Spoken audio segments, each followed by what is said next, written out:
ยังเหลือไว้แต่ความงามความดีคนเฮาความดีจงเปลี่ยนให้ลูกให้หลานให้บ้านให้เมืองให้เป็นแก่นนำหลับหน้าหลับตาเป็นไงว่าอันของตายใส่นาลีดีบ่พ้นจากวิจนก่อนตายวายเป็นผีถึงแสงนักก่อนถือคณะพักคณะพันซ่าเราลบกำลังการปกครองคณะพักอำนาจการปกครองบ้าน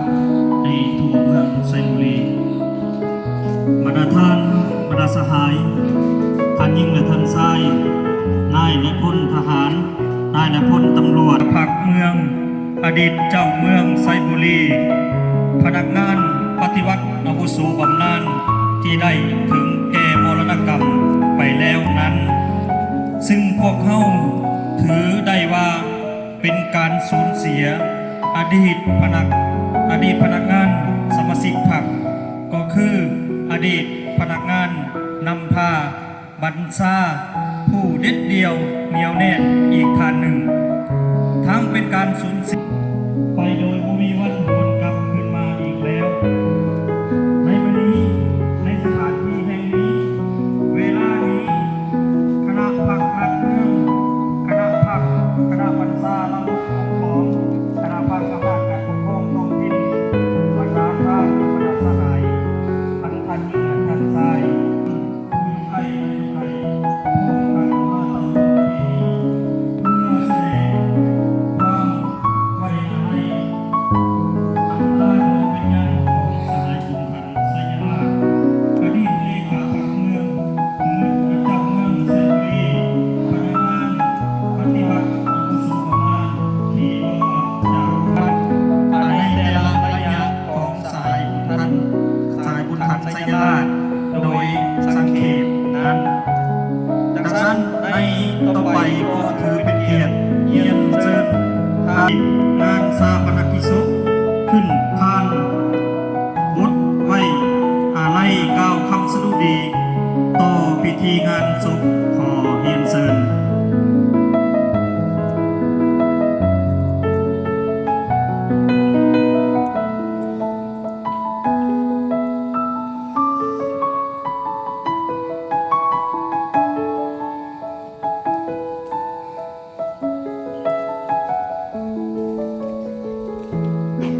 ขอน้อมนมัสการพระเทระเรียนบรรดาคณะผู้หลักที่เข้าไปนำตัวอย่างสูงบรรดา เพื่อนมิตรสหายญาติพี่น้องที่อยู่ใกล้และอยู่ไกลที่ได้สละเวลาอันมีค่ามาร่วมในพิธีที่ทราบภารกิจของสหายบุญทันไซยาลาทั้งเวรและคืนเพื่อแบ่งเบาความทันไซยาลาอดีตเลขาพรรคเมืองเจ้าเมืองพนักงานปฏิวัติอาวุโสบำนาญซึ่งเป็นพ่อเฒ่าเป็นลุงเป็นอา นิมนต์ไอจวดแสงเตศ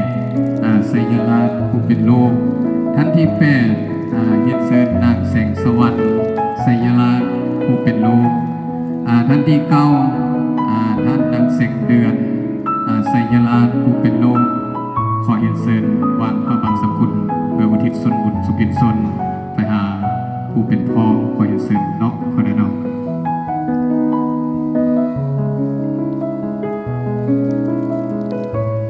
หลังจากเจ้าภาพวางพระบางสกุลเป็นที่เรียบร้อยก็ขออาราธนานิมนต์พระเดชพระคุณพ่อแม่ครูบาอาจารย์องค์ที่1ก็คือญาติทานสวยสีบัวเงินอาราธนานิมนต์ได้และทางองค์ที่2ญาติทานบัว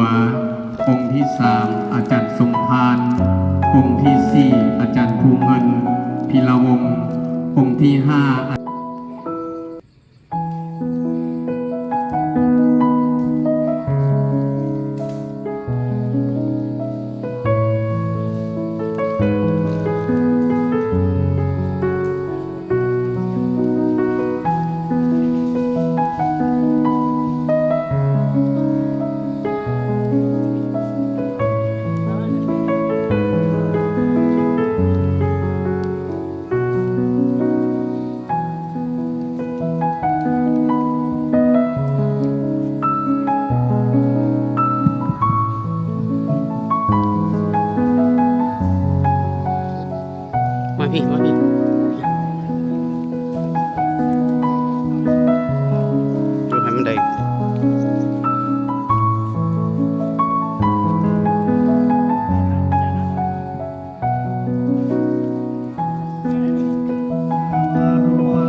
เป็นน้องเมียขอเห็นเชิญ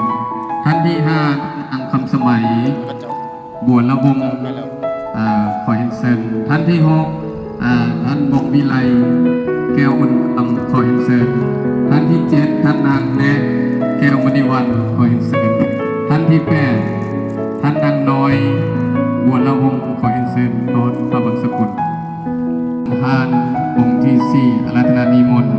อาราธนานิมนต์อาจารย์ยาคูคำพันธ์อาราธนานิ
แข็งแหง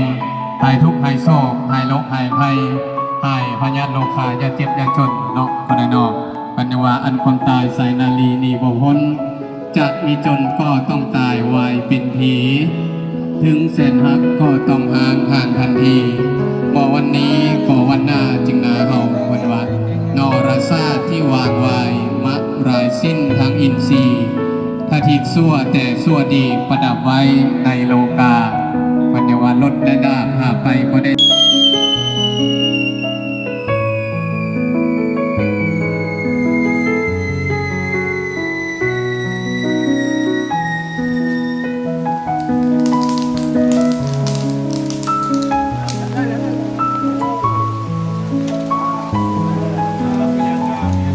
สาธุ สาธุ สาธุ อนุโม